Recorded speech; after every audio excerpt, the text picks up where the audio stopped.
Welcome back to Radio Faces. I'm John McClain from the Chronicle, Chron.com and Sports Radio 610.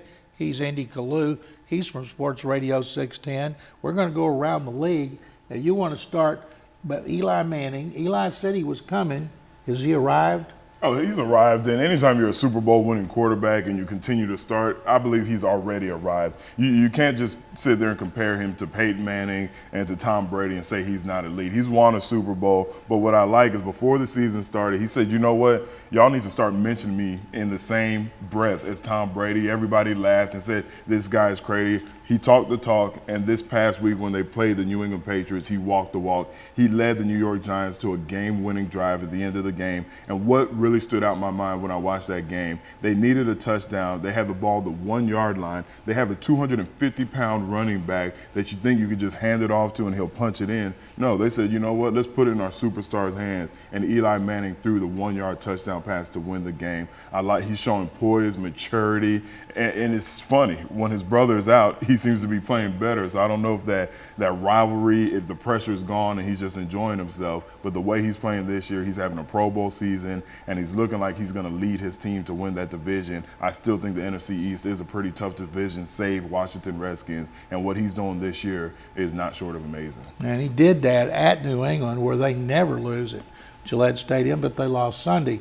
But what about Tampa Bay? Tampa's at Raymond James Stadium. They lost to the Bears. It was a home game in England, but it's not the same. What do you think about the Texans' next opponent? Well, you know, when I think about the Tampa Bay Buccaneers, that was a team after they went 10-6 last year. They have a bunch of young talent. People thought that this was going to be their year, but they just seem to be so streaky. They're third in their division. I don't see them catching up to New Orleans or Atlanta. They just play like the best team in the NFL one time, then they play like the worst. Unfortunately for them, after that 3-1 start that they have this year, most of their games after that have just been bad. They've lost the last 3 out of 4 games, and they have a tough schedule ahead. They have the Texans, they have Green Bay and Tennessee coming up. So you could see them realistically losing 2 out of their next 3 games. And if that happens, I think they're just going to be out of the playoff run. And it's a shame because they were an exciting team, and it looked like they were just at the point to bring the fan base back. But if they lose the next 2 out of 3 games, it's going to be the same old Tampa Bay.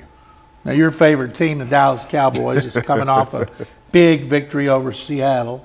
They play Buffalo at Jerry World.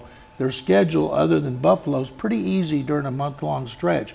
Are they going to get back in this race, especially with Philly falling? Yes, first of all, they're not my favorite team, even though I grew up in San Antonio. But when you talk about their remaining schedule, and after they beat Seattle 23-13, and they have Buffalo, Washington, Miami next, they could get right back into the hunt. Not only that, the New York Giants, they have a very tough schedule, even though they defeated the team that people thought might have been the toughest team on their schedule, the New England Patriots. But with the way DeMarco Murray's playing, the fact that Tony Romo is now just saying, you know what, let me just manage this team and not try to be the superstar, the Brett Favre of the NFL.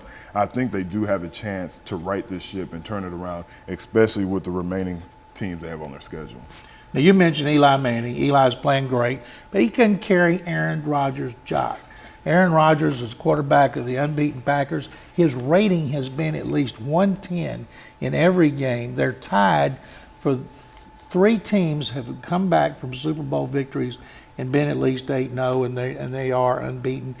Don't you think, well, let me say, I don't want to put words in your mouth, where does Rodgers rank among all these other quarterbacks? Right now, he's the best. He's leading his team to an 8-0 record. They're coming off a Super Bowl victory, so they're not having the whole Super Bowl hangover. They want this, and they play determined. And the way he plays now, and not just the way he throws the ball, the way he controls the team on the field. I like his swagger. You know, not too many quarterbacks talk trash after a big play, but his little belt thing that he does, I can respect that. I like it. And I'm sure his teammates get hyped when they see it. He's the perfect person to replace Brett Favre, and he's going to have them forgetting about Brett Favre if they win another Super Bowl this year.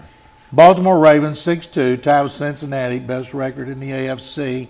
They swept Pittsburgh. Great victory Sunday night for Joe Flacco, but they've lost to Jacksonville in Tennessee. Do you think they can avoid letdowns like that and get home advantage? I think they can. The way they looked against Pittsburgh, and their biggest question was Joe Flacco on the offense. And to have a 92-yard drive to end the game and cap the victory, that's going to give them confidence. That's going to let them know they can score on anybody. For them to do that against Pittsburgh's defense, that was just amazing. And I think it gives them the confidence that they need. And they could always revert back to that and say, you know what, even though we're down, we could win because we did this drive. We made this comeback against Pittsburgh, who has a pretty good defense. So I think that's going to be their signature game, and it's going to propel them to winning the division and probably getting home field advantage.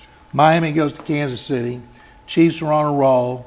Miami beats them like a poor stepchild. Indy has the top pick to get Andrew Luck. Do you think Indy's going to lose out and get it, or are they going to fool around and win a game? Well, I never liked the whole thought, and I know a lot of people believe that it happens, tanking games to get a number one pick. First of all, this isn't basketball. And how do you tank games in the NFL? That's my point. It's not basketball, so one guy is not going to change your entire team, even if it is the quarterback. And two, the guys that are on the field, they're putting their health at risk, their lives at risk, so to speak. They're not going to go out there and tank a game just to get one guy. So I just don't see that happening. But if they just happen to lose, because I don't think they're built to win NFL games, lose out, they have to go get Andrew Luck, even if Peyton Manning's healthy, because you could have a scenario where you had in Green Bay where you had one Hall of Fame quarterback being backed up by another, and after 3 or 4 years, the young guy's going to get his chance.